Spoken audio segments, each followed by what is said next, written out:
Buenas tardes a todos. Vamos a empezar la charla de hoy del ponente de Norberto López Gil. Decir primero, se ha preguntado, ahora mismo no recuerdo la dirección, pero hay una dirección de YouTube donde se cuelga esta charla. Y decir que esta charla va a ser grabada, o sea, a partir de ahora esta charla se está grabando para información de los asistentes. También decir otra cosa. Vamos a recomendar que ahora cuando yo acabe la palabra o cuando tome la palabra Norberto, vamos a apagar casi la cámara y el micrófono para que él pueda seguir mejor la sesión y no vea tantos iconos en la pantalla. Bueno, dicho todo esto, paso la palabra a Sergio Barbero, que nos va a presentar el ponente. Adelante, Sergio, cuando quieras. Hola, buenas tardes a todos. Gracias por venir un lunes más y buenas tardes a los que no habéis venido nunca. Vamos. Bueno, pues hoy vamos a tener una charla seguro que muy interesante porque Norberto nos va a hablar de un personaje bastante singular, que es Álvar Gustra, un oftalmólogo que de manera autodidacta empezó a estudiar matemáticas, geometría diferencial, y consiguió, porque él tenía mucho interés en tratar de explicar el ojo, el funcionamiento del ojo, la dioptría del ojo, el ojo como un sistema óptico, y haciendo eso llegó a él mismo ser capaz de deducir algunos conceptos nuevos de matemáticas y bueno, pues es un personaje bastante singular a ese respecto. Norberto ha tenido fascinación por Álvar desde hace mucho tiempo. Me consta que, según me contó alguna vez, que llegó hasta incluso consultando los archivos en Estocolmo, los archivos de los premios Nobel. Y bueno, el año pasado justamente publicó un artículo en la revista Photonics, no sé si luego lo mencionarás, Norberto, sobre Álvar y sobre sus descubrimientos de los mecanismos de acomodación del ojo humano. Así que bueno, es un extraordinario ponente para hablarnos de Álvar. Y bueno, pues Norberto es catedrático de óptica de la Universidad de Murcia, ahí lidera el grupo de investigación en ciencias de la visión y tiene un grandísimo interés en la didáctica de la óptica y su historia, es miembro del grupo de historia de la óptica, así que seguro que nos deleitará con su charla. Y sin más, ya le dejo la palabra a Norberto. Muy bien, muchas gracias por esta presentación. Yo creo que voy a poner la pantalla en plan grande. ¿Vale? Bueno, yo lo primero, por supuesto, agradecer la invitación. Todo esto viene a partir de ese artículo que lo escribí porque lo tenía pendiente. De hecho, lo había escrito hace mucho tiempo, pero no lo había enviado a ninguna revista. Y bueno, lo estuve actualizando y se publicó este año. Pero bueno, este artículo está relacionado con, evidentemente, mis investigaciones en acomodación. Yo quería decir ante todo que historia de la óptica, aunque estoy en el grupo de historia de la óptica de la Sociedad Española de Óptica, yo soy totalmente un aficionado en este mundo de la historia de la óptica. Simplemente me gusta leer, sobre todo cosas relacionadas con las cosas que investigo. Siempre, y creo que una cosa que intento decir siempre a mis estudiantes es cuando se pongan a trabajar en algo, puede ser de óptica o de lo que sea, de cuántica, que intenten ver los artículos si pueden ser originales de la gente. Yo tengo aquí en casa la tesis de Broglie, o ahora le han dado, por ejemplo, el Nobel a Alan Aspect, y tengo su tesis también. Y me encanta poder leer las cosas originales porque muchas veces nos da mucha información de cosas que se van perdiendo cuando pasan a libros. La gente habla de la propia, por ejemplo, el experimento de la doble rendija de Thomas Young. Muchas veces la gente no ha visto cómo realmente Thomas Young hizo ese experimento y a veces, bueno, dan muchísima información. Así que creo que además es de justicia conocer lo que hicieron las personas inicialmente y después también hay mucha sorpresa porque hoy en día se citan muchos artículos de cosas que realmente no han sido descubiertas por las personas que se citan, sino muchísimo antes, ¿no? Entonces parece mucho más justo si conoces los artículos originales y la gente que realmente lo hizo, citarlos. Es un poquito. Pero bueno, en este caso, Alba Algustra, mi interés fue básicamente porque había trabajado en acomodación. Yo hice mi tesis en acomodación, la óptica del ojo, concretamente cuando estaba acomodando, y Alba Algustra pues trabajó muchísimo en este tema. Hizo modelos del ojo acomodado. Entonces, pues todo esto me hizo empezar a buscar un poco su literatura, que no hay mucha. Y justamente, bueno, aproveché un viaje, que ahora hablaré un poquito, en el que ya cogí bastante información.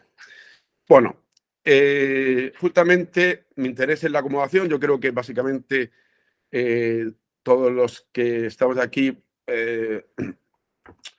saben, bueno, que es evidente el cambio dióptrico del ojo para poder enfocar a distancias cercanas. Ya la mayoría de nosotros, lo que estoy viendo por la edad media de los oyentes, ya tenemos un poquito ya limitada la acomodación, sino completamente limitada. A partir de los 52 años ya básicamente nos acomodamos, pero es de justicia, antes de hablar de Gustra, hablar de realmente el primero que empezó a hablar de que estudió la acomodación, que Thomas Young, precisamente, y concretamente en 1800, los Bakerian Lectures que se hacían en Londres, él presentó los estudios de cómo el ojo es capaz de acomodar gracias al cristalino.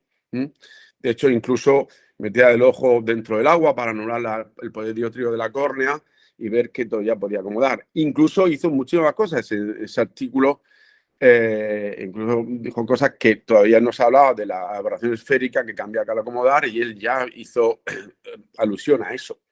Bueno, por cierto, la Royal Institution de Londres, si tenéis oportunidad de ir y estoy un poco, os gusta la historia de la física, yo aconsejo que acerquéis, porque allí están todos los manuscritos de gente como Faraday, como Thomas Young.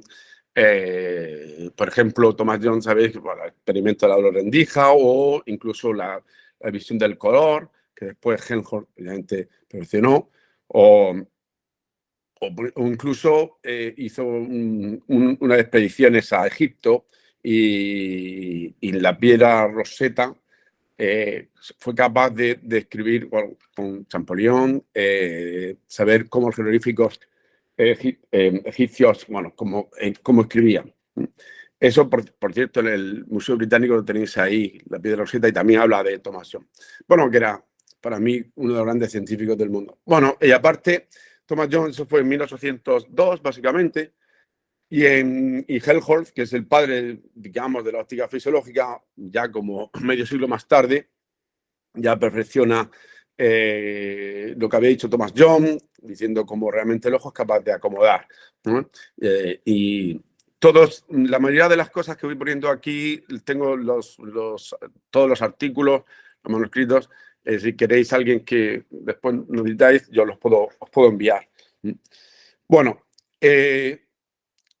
cuando nos centramos ya en Alvar Gustan, que era sueco, ¿vale? Yo aproveché un viaje que tenía a un congreso justamente en agosto de 2010, que se llama Visual Physiological Optics Meeting, bueno, VPO, que era en Estocolmo. Y pues aproveché, porque sabía que había Alvar Gustan era sueco, aunque estuve viendo que se todo el tiempo en Uppsala, que está como una hora al norte de Estocolmo, pero también, como había recibido concretamente el premio Nobel, que ahora hablaré un poquito de ello, pues pedí con tiempo. Si queréis ver las actas y la información, tenéis que pedir al Instituto Karolinska con, creo que son 3 o 4 meses de antelación, que vais tenéis que decir el día y la hora que vais a visitar, las actas. Las actas se hacen públicas de los premios Nobel 50 años más tarde de cuando se dio. En este caso se había dado en 1911 y ya, bueno, ya podía visitarla totalmente. Pero aparte de la información que pude recuperar allí, también fui a la biblioteca, la Karolinska Institute, y que estaba cerrada justamente porque está de reforma, pero es la biblioteca de libros antiguos. A mí me encanta siempre que puedo ir a visitar alguna biblioteca con manuscritos, libros antiguos, y concretamente ahí tuve la bibliotecaria, está jubilada, está Gertie Johansson, me abrió, era un día con lluvia, yo llamé a la puerta, aunque estaba cerrado, me abrió y le lloré un poquito y me dejó entrar. Entonces estaba yo solo en la biblioteca, bueno, ellos estaban haciendo reformas y ella fue capaz de sacarme, bueno, pude estar mirando, me pasé toda la mañana y esta es toda la producción científica de Gustav, la tengo aquí a la derecha. Es todo lo que hizo el hombre. Y la mayoría está en sueco y casi la otra mitad, bueno, la mitad y la otra mitad está en alemán. Pero bueno, hay algunas cosillas. Pero bueno, pude fotocopiar bastantes cosas y coger bastante información.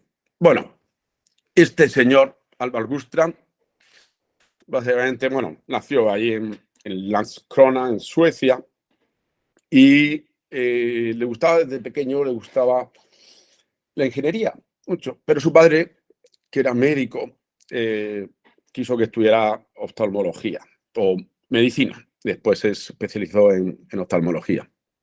Entonces, estudió en la Universidad de Uppsala, aunque finalmente se graduó en el 88 en Estocolmo. En el 85 se casa y tiene una hija que por desgracia muere bastante joven, cuando tenía creo que 4 o 5 años. Bueno, y después un poquito más tarde, ya en el 91, se hace profesor, lo que nosotros llamamos profesor titular, en oftalmología, en el Instituto Karolinska, en Estocolmo. Bueno, y más tarde le ofrecen la jefatura de oftalmología en la Universidad de Uppsala, donde se va a vivir.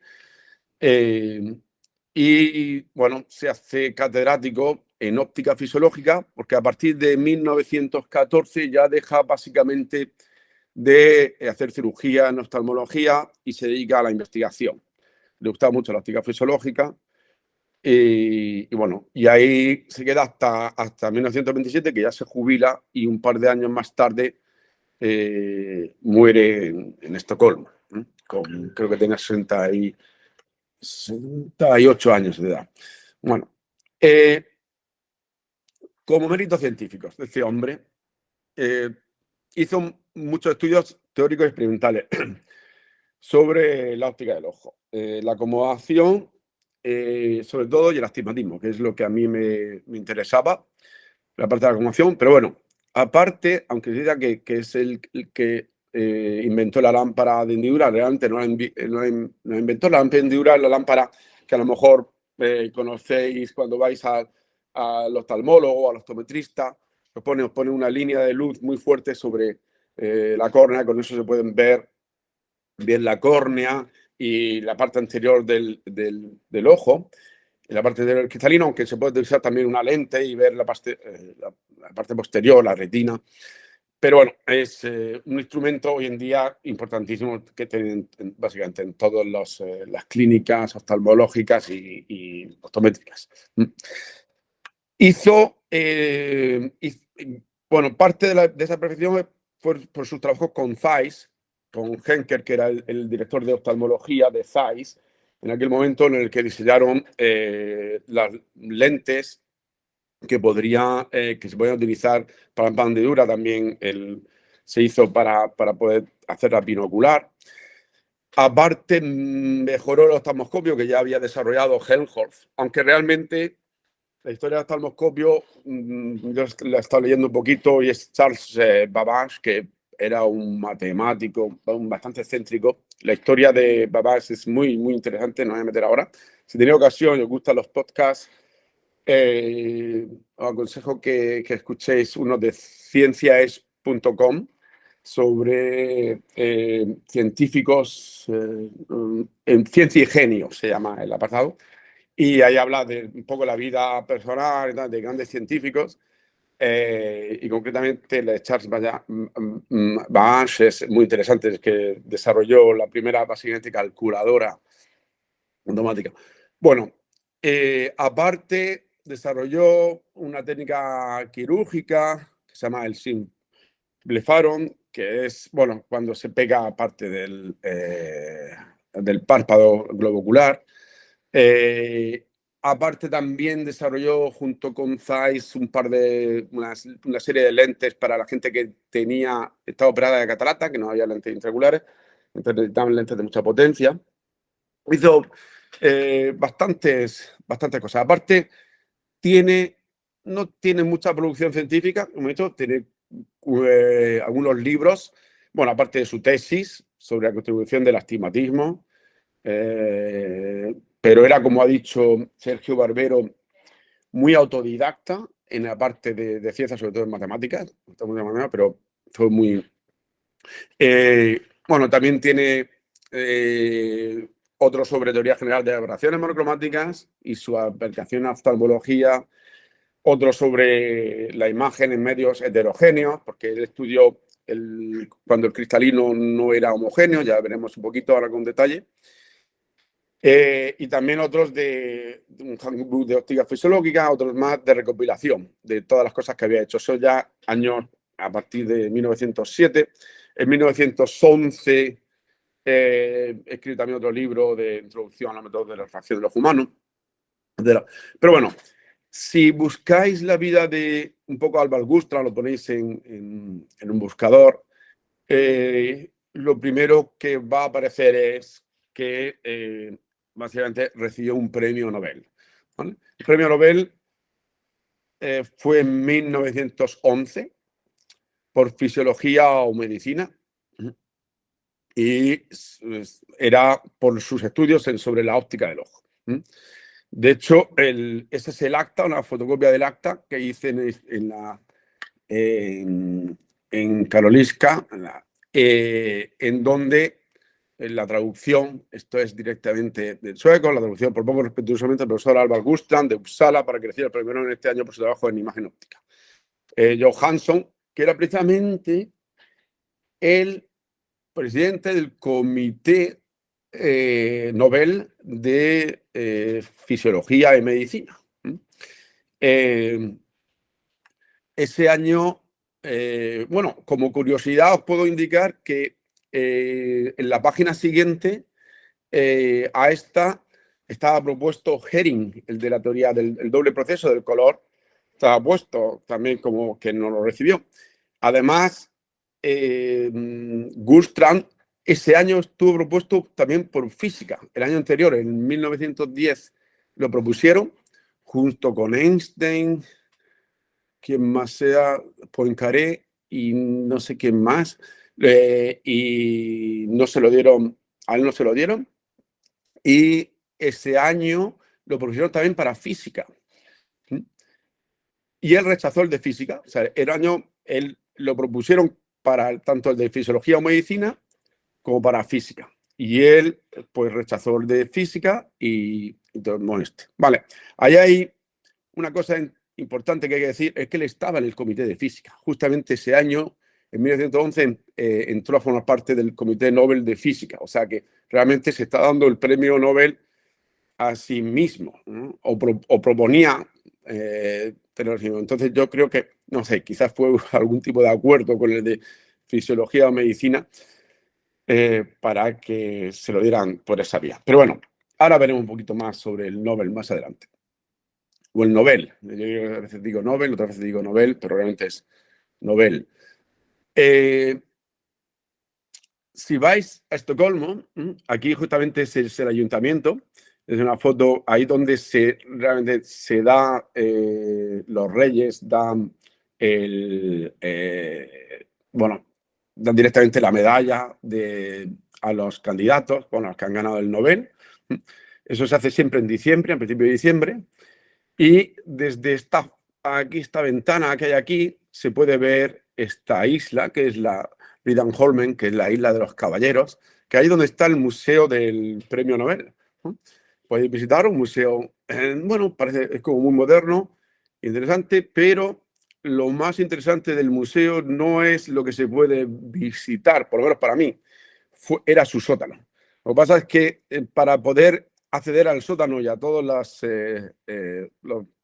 digamos, los artículos y toda la historia de los noveles que puede estar disponible, tienes que pedir permiso con bastante tiempo, ¿vale? En este caso, yo también lo había pedido y pude visitarlo. Y, bueno, concretamente Carl Berglund, que era el bibliotecario de allí, me dio muchísima información sobre Alvar Gustran y me dio una información que desconocía de este hombre, que es su relación con Albert Einstein, que ahora veremos un poquito cuál fue.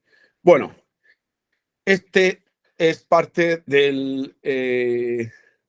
bueno, este es el discurso que él dio a la Academia Sueca, que se titulaba Hur Thunder Intracapsular Accommodation Mechanism, que es cómo encontré el mecanismo intracapsular de la acomodación. Él le llamó el mecanismo intracapsular porque se da dentro de la cápsula, que es lo que, digamos, donde está contenido el cristalino. Y la lectura Nobel. Os la puedo enviar, la tenéis en internet, la pueden encontrar y la tenéis en inglés. Yo no la recomiendo, es bastante tostón de lectura. Yo compadezco a los reyes de Suecia cuando tuvieron que traerse todo eso, pero es bastante técnica, ¿no?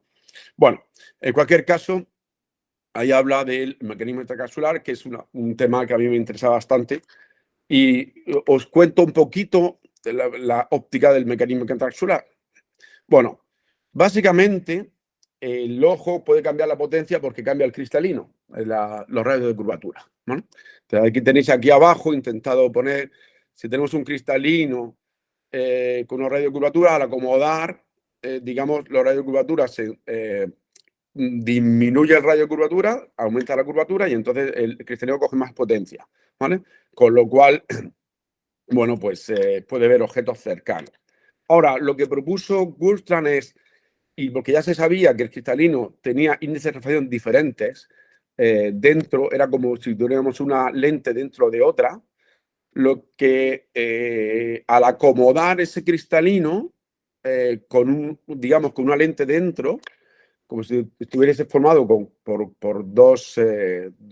una lente dentro de otra, 4 superficies, resulta que acomoda más que si solo tuviera 2 superficies. Entonces, eso, o dicho de otra manera, si esto lo considerásemos solo como un cristalino con un solo índice de refracción, que se llama el equivalente, tendría que aumentar. Concretamente, en palabras de Gustran, era que ese índice de refracción tenía que acomodar. No voy a mostrar, a cansaros, pero la idea es que cuando el ojo es capaz de acomodar 10 dioptrías, o sea, ver objetos que están casi a 10 centímetros, ¿no? Básicamente la acomodación solo que hace las superficies externas es de 6,3 y el resto, que es 4 y pico, es por los efectos internos del cristalino. Ese digamos, salente o esa otra 2 superficies que tiene dentro. Entonces, a él le llamó a ese mecanismo intracapsular, porque está dentro de la cápsula. Y, bueno, pues le resultó tan interesante, impresionante, que es el discurso que dio la Academia Sueca. Bueno, llama un poco la atención estos cambios de índice de refracción del cristalino que él propuso. De hecho, bueno, él decía que el índice de refracción equivalente es el que se supone que ha hecho la índice de refracción, tiene que aumentar durante la acomodación, aunque realmente no es el índice de refracción equivalente, no es un índice de refracción físico, es algo, concepto imaginario que suponemos que tiene un solo índice, como si solo tuviera un índice. Pero normalmente él en su modelo crea un cristalino con 2 índices diferentes y 4 superficies. Bueno, ¿qué es lo que ocurre? Gustran, el modelo que propuso, y estos son figuras de su propio discurso ante la Academia, en el ojo desacomodado tiene este cristalino, en el ojo acomodado tiene este cristalino, tiene 4 superficies Y como vemos, al acomodar, pues es más redondo, pero el núcleo también cambia la curvatura.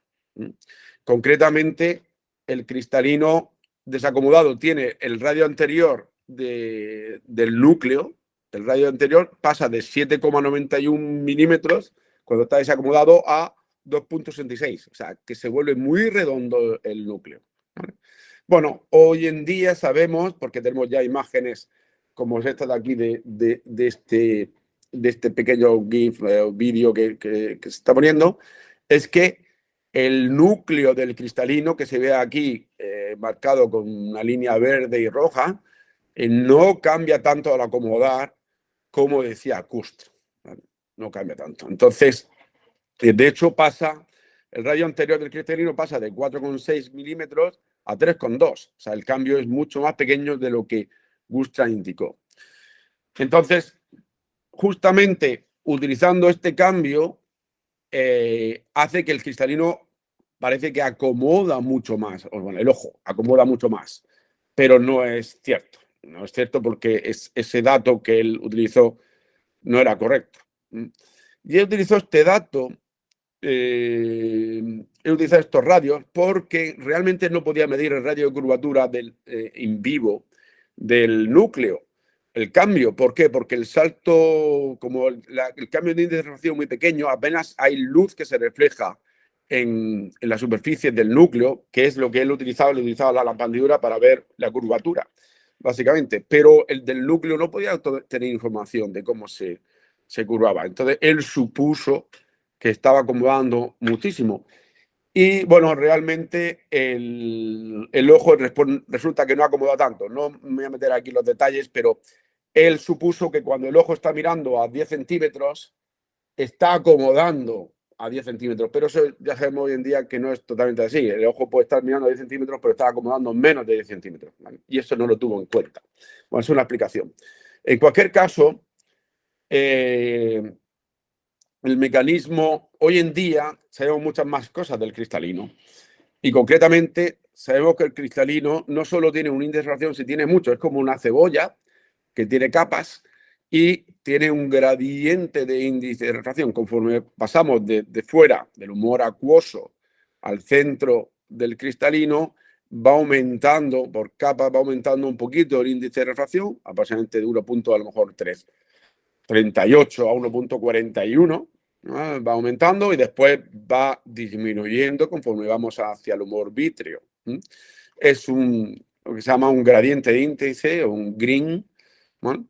Que es el mismo efecto. Entonces, ese green hace un efecto que hace curvar los rayos que pasan a través del cristalino, como en el caso de un espejismo. Cuando vemos un espejismo hay un gradiente de temperatura que cambia el índice de refracción, concretamente el índice de refracción arriba más alto a varios metros de una carretera es un poco más alto que el que está pegado a la carretera porque la temperatura es mayor y se expande el aire y hace que los rayos que vengan del cielo, en este caso, se curven y parezca que veamos como agua en el asfalto.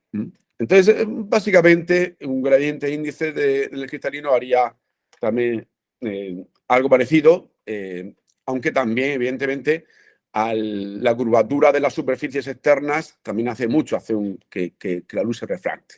¿Vale? Hoy en día, sabemos, aquí pongo las variaciones de índice de refracción de 1,37 a 1,41. El cristalino tiene normalmente 4 milímetros de espesor, un poquito más, 4,5. Aquí vemos cómo es el típico gradiente de índice, cómo va cambiando conforme vamos a la profundidad. Aquí tenemos el núcleo. En el núcleo tiene el máximo, que es 1,41, y después va disminuyendo otra vez cuando nos movemos hacia el vitrio, hacia la parte posterior del cristalino. Además, resulta que con la edad cambia la estructura del gradiente de índice del cristalino. Aquí tenemos para el niño de 7 años, para uno de 27. Y al acomodar también cambia, aunque no hay muchas medidas in vitro, o in vivo, mejor dicho, la estructura del gradiente de índice cambia al acomodar. Y eso hace que las propiedades ópticas varíen. Y todo parece indicar que ese gradiente de índice hace que el ojo acomode más, aunque todavía faltan muchos datos por saber del cristalino.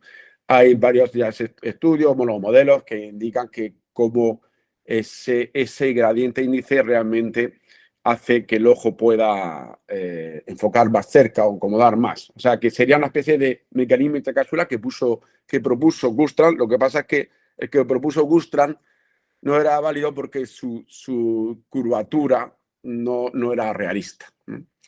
Pero bueno, y hablando ya un poquito del Nobel, ¿no? Los premios Nobel, no sé, bueno, el Nobel era ingeniero o químico, no químico, que bueno, descubrió la dinamita, hizo muchas cosas, y concretamente, bueno, una de las cosas también hizo armas y una, bueno, en su testamento, a lo mejor el hombre está un poco arrepentido de lo que había hecho, dijo que su herencia debe ser donada todos los años en forma de premios para aquellos que durante el año anterior hayan aportado el mayor beneficio a la humanidad. Esto es importante para que después vamos a ver lo que pasó con Gustram. Bueno, se dan inicialmente cuatro premios de fisiología o medicina, física, química, literatura y paz. Eso lo da el Comité Nobel noruego, y después ya, años más tarde, el Banco Central de Suecia creó el de Economía, en 1960. Bueno, si queremos conseguir o ganar un Nobel, lo primero que nos tienen que nominar, ¿vale? Y tienen que llegar antes del 1 de febrero una carta a la Academia de Ciencias y tiene que ser una nominación hecha por alguno de los miembros de estos grupos. Bueno, puede ser un miembro de la Academia Sueca, ¿no? de Ciencias, o miembro del Comité Nobel para Física o Química. Este es en el caso de un Nobel de Física. O científicos que hayan recibido un premio Nobel, también nos pueden nominar. O profesores, digamos, titulares de física y química de Suecia, Dinamarca, Finlandia, Islandia o Noruega. Fijaos que está bastante centrado en todo lo que es los países nórdicos.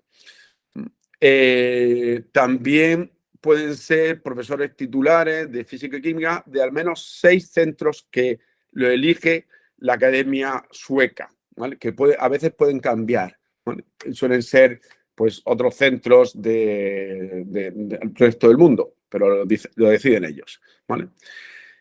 O también algunos otros científicos que la Academia de Ciencias pueda designar, ¿vale? Bueno, una vez que alguno de estas personas pertenecientes a estos grupos nos nomina o nomina a alguien para el premio Nobel, entonces eso lleva al Comité Nobel de Física, que lo tiene que estudiar, ¿vale? Lo que suelen hacer, como llegan bastantes nominaciones, la suelen dividir y la reparten entre el comité, porque lo van estudiando.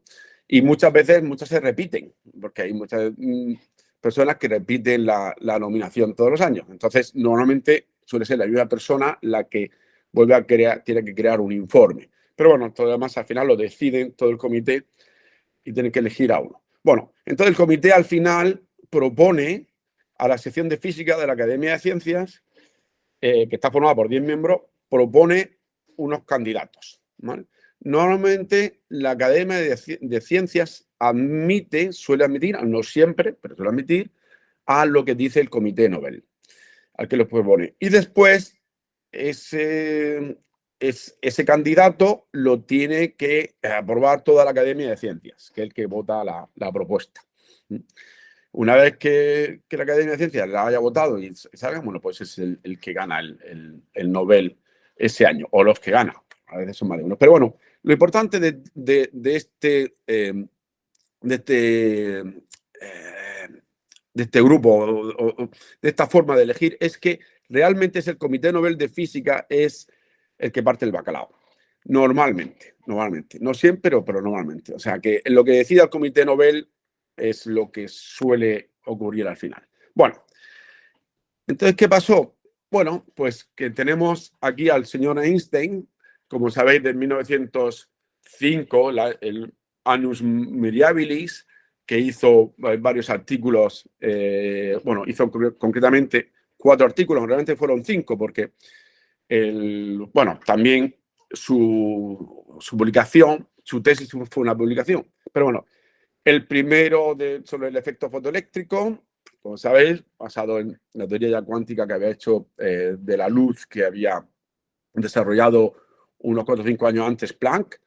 Después, de lo que era el artículo de su tesis, que es sobre el movimiento bromiano, que ya indicaba el tamaño de las moléculas. Otro sobre la relación entre la energía y la velocidad en que se mueven las partículas y la masa. Como sabéis, está la famosa ecuación, pero realmente él no propuso esa ecuación, él la propuso de manera, él decía concretamente, si un objeto cede una cantidad de energía L en forma de radiación, su masa aumenta ligeramente en L partido por V cuadrado. V es la velocidad a la que se mueve. Pero bueno, al final, ese es el formato que se conoce. También hizo uno, que fue el más conocido, que era sobre la electromecánica de cuerpos en movimiento, que es lo que, bueno, se conoce básicamente como la teoría de la relatividad especial. Bueno, claramente este cuarto artículo es el que, bueno, fue más revolucionario y de hecho, ya sabéis, como años más tarde, en 1915, ya desarrolló la teoría general, ya en que incluye la aceleración, la gravitación, y que concretamente pudo explicar la precesión del periodo Mercurio y más tarde en la expedición de Eddington a la isla del Príncipe, la curvatura de los rayos alrededor del Sol, de la formación del espacio-tiempo. Bueno, entonces concretamente esos dos hechos fueron los que realmente catapultaron a Einstein a la fama. Bueno, entonces Einstein era, al principio del siglo pasado, era muy famoso y fue nominado muchísimas veces al premio. Concretamente, la primera vez fue en 1910, que precisamente también fue nominado Gustram ese año, pero no ganaron. En 1911 y en 1915 justamente fueron los dos únicos años que nadie lo nominó, pero todos los demás años tuvo varias nominaciones. Presentaron su candidatura. Bueno, personajes tan conocidos como Planck o Zinn, Wiener, bueno, Sommerfeld era. Y bueno, en total, pero todos los años, normalmente la mayoría de las nominaciones fueron por la relatividad especial y después por la general, ¿no? Por la teoría de la relatividad, la mayoría de las veces. Concretamente tuvo 61 nominaciones todo el año. Pero nunca ganó el premio Nobel por la teoría de la relatividad. Y el problema fue que desde 1911 en el Comité de Física estaba Albert Gustram. Albert Gustram, que aunque era oftalmólogo, pues se metió en el Comité de Física. De hecho, fue presidente de ese comité desde 1924 hasta el 29, que es cuando se jubiló. Y Albert Gustram siempre era el que tenía que revisar, o fue uno de los que tenía que revisar, pues después le discutía con el resto, pero era una persona con bastante carácter, por lo tanto tenía que revisar todas las razones por las cuales a Albert Einstein se le proponía relatividad. Y tenía que dar razones para cuál denegar el Nobel. Aquí tenéis algunas, hay un libro que se llama Einstein Nobel Prize, lo tengo aquí, que está muy bien, que dicen todas las anécdotas y todo lo que sale en las actas sobre el Nobel de lo que pasó con el Nobel de Einstein. Y aquí tenéis algunos de de los argumentos. Su trabajo no tiene suficiente utilidad para el ser humano, hay que esperar a tener datos empíricos, medibles. Otro año decía que los efectos de la realidad especial susceptibles de ser medidos específicamente son tan pequeños que caen fuera de los límites de lo experimental. Otro indicaba que es solo una extensión de lo que había hecho Minkowski y Sommerfeld. O la teoría de la relatividad tiene un carácter de artículo de fe, más que de hipótesis científica.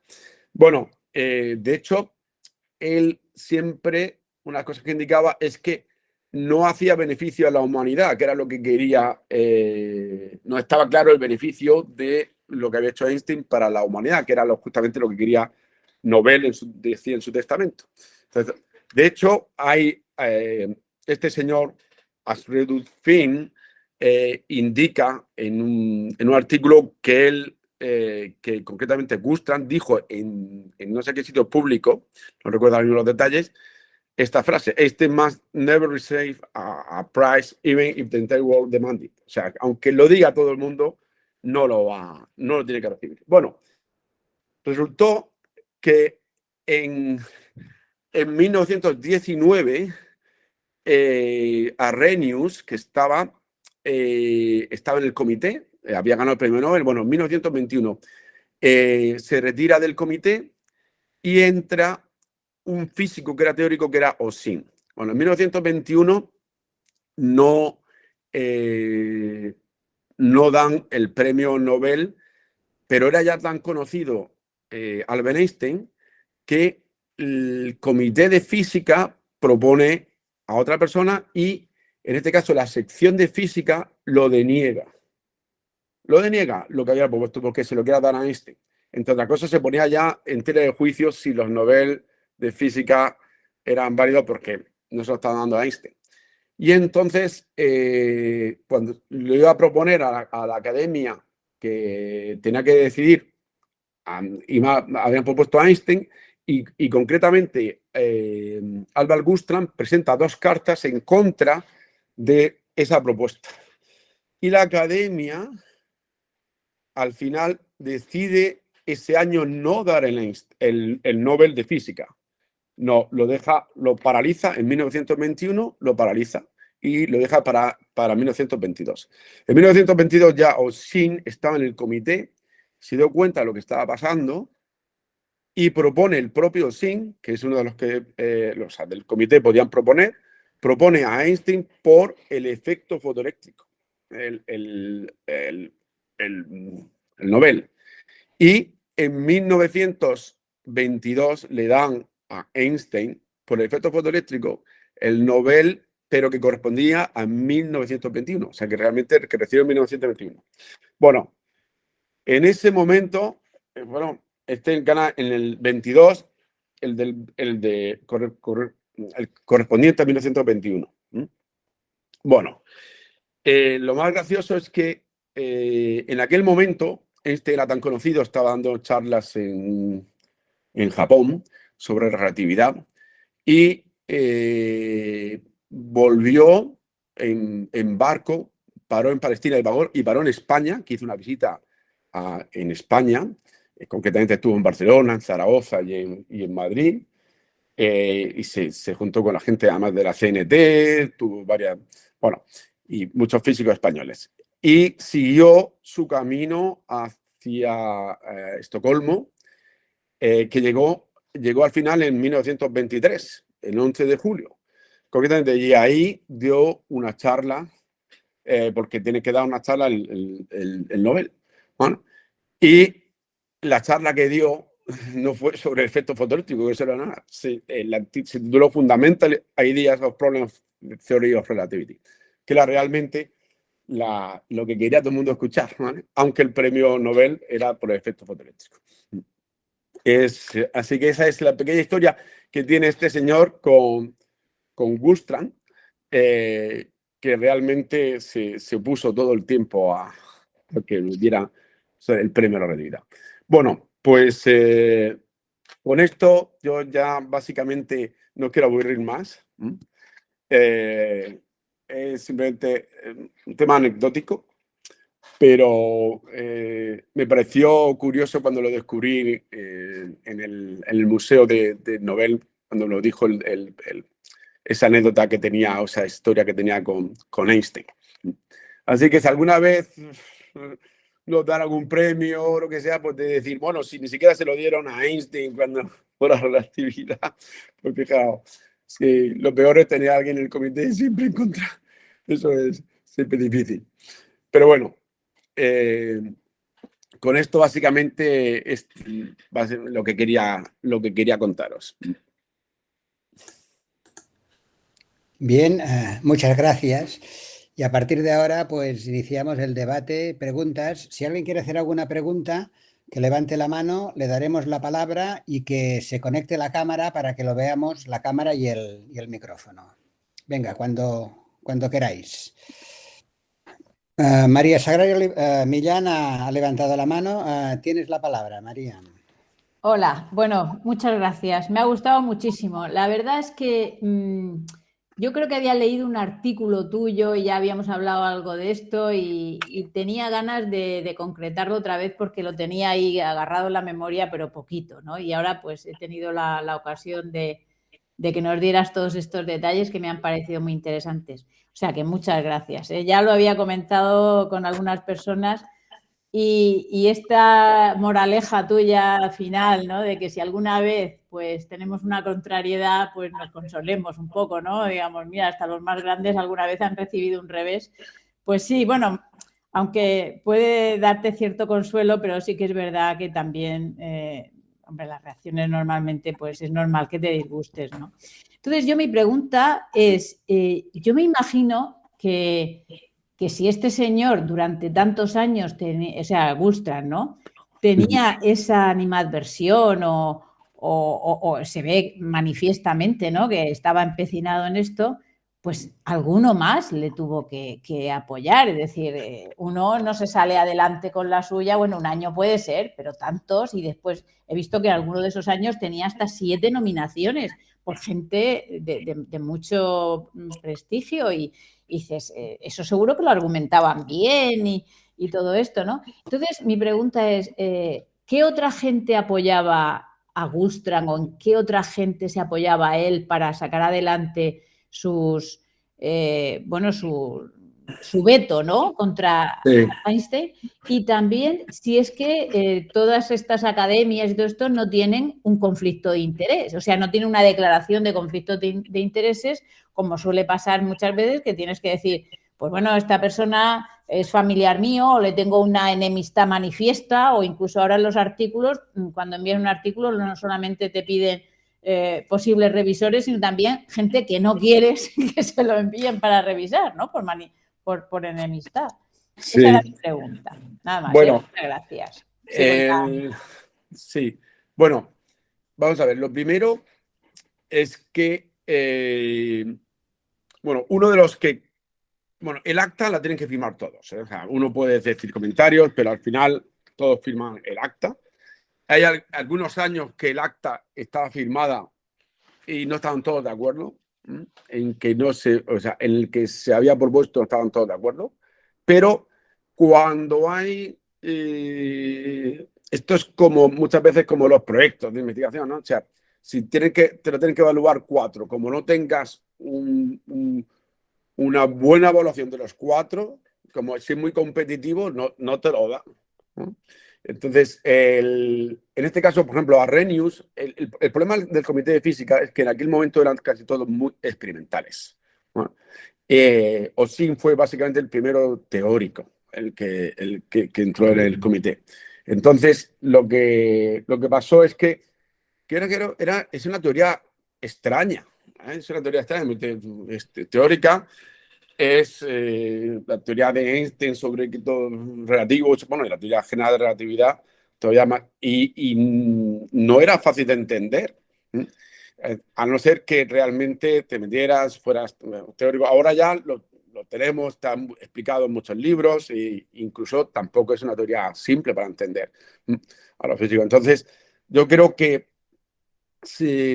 como no lo tenían claro, básicamente, y por otro lado, Gustran tenía un carácter, parece ser, muy fuerte. De hecho, en entró en el comité, y ya digo, tuvo los 2 premios Nobel, el de física y el de medicina. Y él, yo creo que eso tuvo que llegar a algún arreglo, yo creo, con el de medicina, es decir, porque además lo había propuesto el presidente de medicina, ¿no?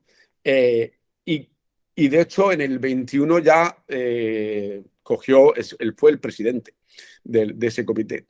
Entonces, de alguna manera, no querían contradecirlo y tenía que tener peso, porque incluso las 2 cartas que envió a toda la academia, envió 2 cartas y hizo fotocopias a todo el mundo, diciendo con un montón de razones de por qué no debería recibir lo que iban a aprobar y lo que iban a votar. Y cómo se tuvo que asustar la academia, que dijeron que lo dejamos este año, lo dejamos ahora mismo sin dar y ya veremos el año que viene. O sea, realmente era un hombre con peso. En aquellos momentos también era el principio es que los Nobel también ha cambiado bastante. O sea, ahora los Nobel son los premios más famosos, pero en aquellos momentos habían empezado en 1901. Entonces eran buenos premios, pero no tenían la fama que tienen ahora, mucho menos. De hecho, bueno, en aquellos tiempos se daban unas 15.000 coronas, si mal no recuerdo, y Einstein concretamente el íntegro se lo dio a su mujer, a su exmujer, lo tenía pactado con ella en la separación. Bueno, la mujer se quedó con todo el dinero del Nobel, que se compró después una casa y tal. Bueno, se compró un par de casas. Estuve viendo un poco de la renta. Pero, Mileva, pero no era tan... Él contaba, y yo creo que le da casi importancia a los Nobel. Bueno, ya cuando llegas a esa altura de conocimiento y de descubrimiento, yo creo que ya un premio más, un premio menos, yo creo que tiene que dar un poco igual. Pero bueno, yo creo que eran básicamente experimentales y no entendían bien la teoría de la relatividad. Es lo que yo creo que pasaba.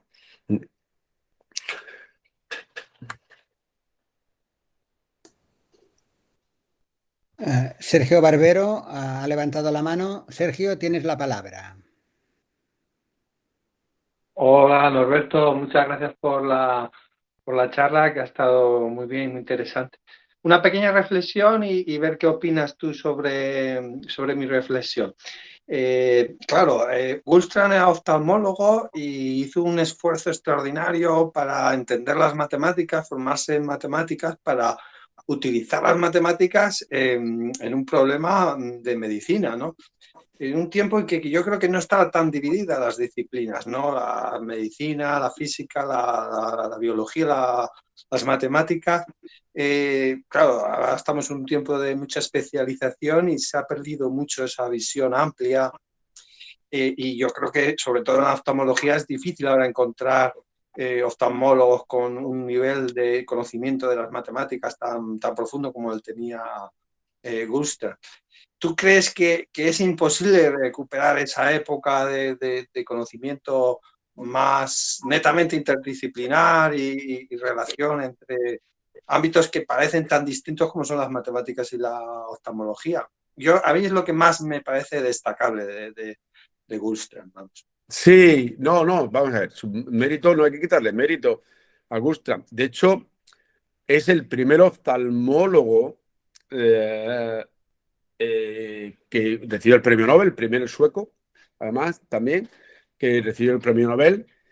Y los otros 2 oftalmólogos que yo sepa que han recibido el premio Nobel no ha sido en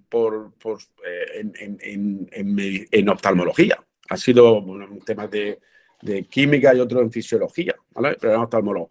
Y por otro lado, en visión, sí han recibido varios, concretamente en el 67 y en el 81 se recibieron varios premios, 2 premios Nobel, uno por el tema pero han sido a nivel retinal y ninguno era oftalmólogo, ¿vale?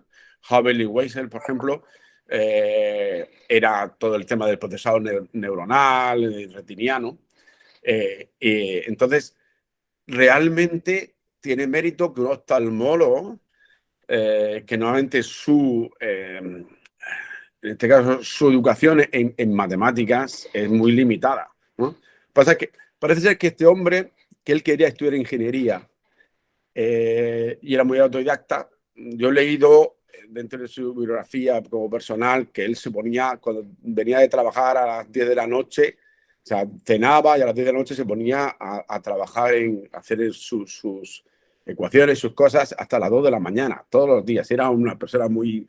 Entonces, pero hoy en día eso ya bueno, se puede hacer. Hay gente que es muy interdisciplinar, pero es raro.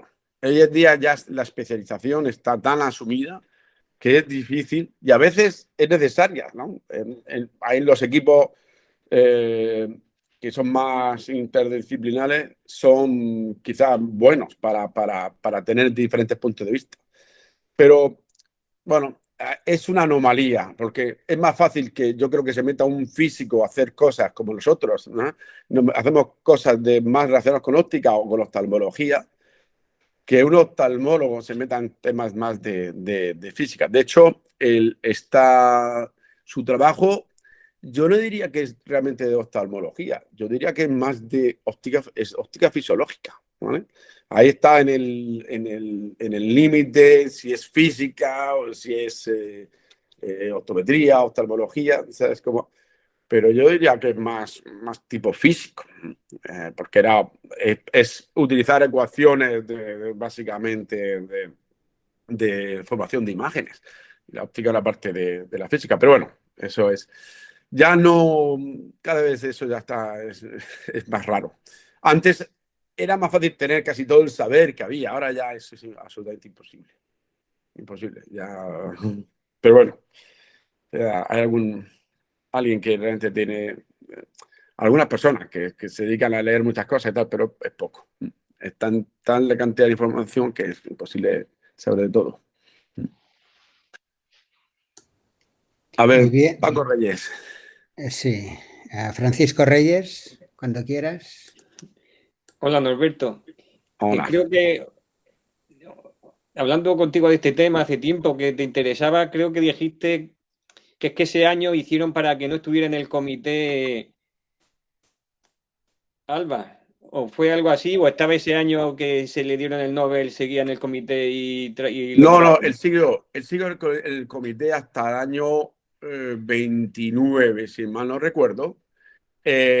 No, lo que hizo Sin fue, como vio el problema, y vio que yo creo que ahí no iba a poder convencer al comité de que se lo diesen por relatividad. Entonces dijo, pues lo voy a proponer para el efecto fotoeléctrico. Y ahí, en el efecto fotoeléctrico, que yo creo que también es totalmente meritorio el efecto fotoeléctrico, por cierto, el efecto fotoeléctrico ya no fue ni siquiera Gustav el que parece ser que revisó el expediente, ¿vale? Pero sí que firmó el acta de que se lo daba. Pero bueno, el problema es que ya tenía tanta presión el Comité Nobel por Einstein que ya era un clamor. Ya, si no se lo daban a Einstein por algo, ya no sé qué iba a pasar. Entonces, pues, bueno, pues al final cogieron una vía intermedia, se lo dan, pero no en relatividad. Y bueno, pero vamos, no se quitó no salió de la comisión en ningún momento. Desde 1911 estuvo en el comité creo que hasta el 29. O sea que, no, yo sepa, no. Os recomiendo, el que quiera saber más sobre este libro, está genial.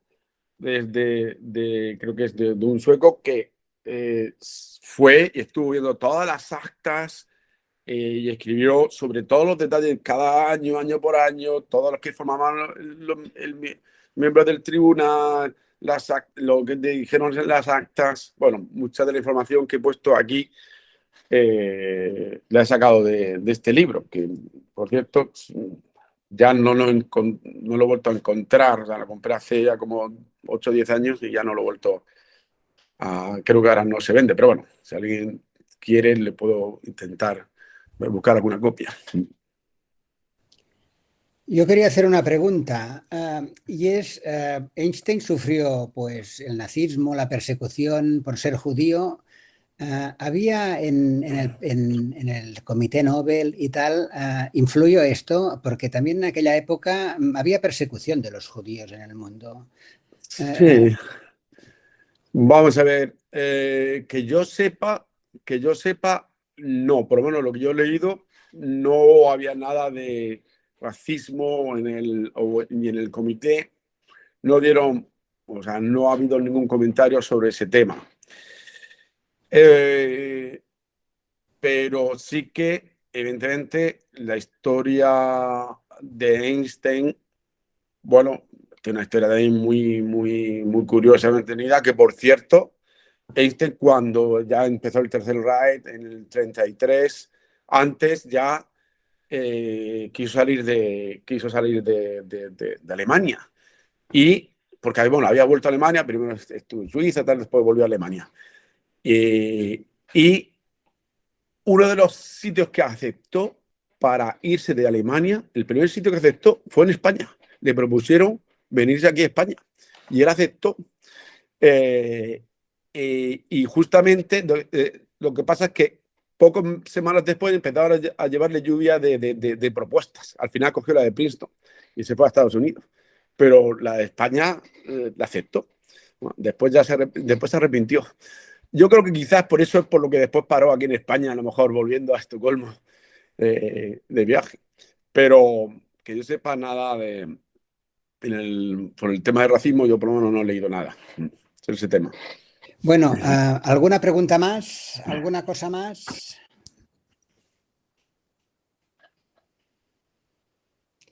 Bueno, parece que no. Pues nada, pues para finalizar, muchas gracias, Norberto, por esta charla que ha sido muy interesante. Y nada más, decir que vamos a editar este vídeo y lo vamos a colgar en YouTube. Y con esto, pues, cerramos la sesión. Hasta la Muy próxima. bien. Muy bien. Venga, adiós. Muchas gracias a todos. Adiós y muchas Gracias a todos por gracias. asistir. Chao.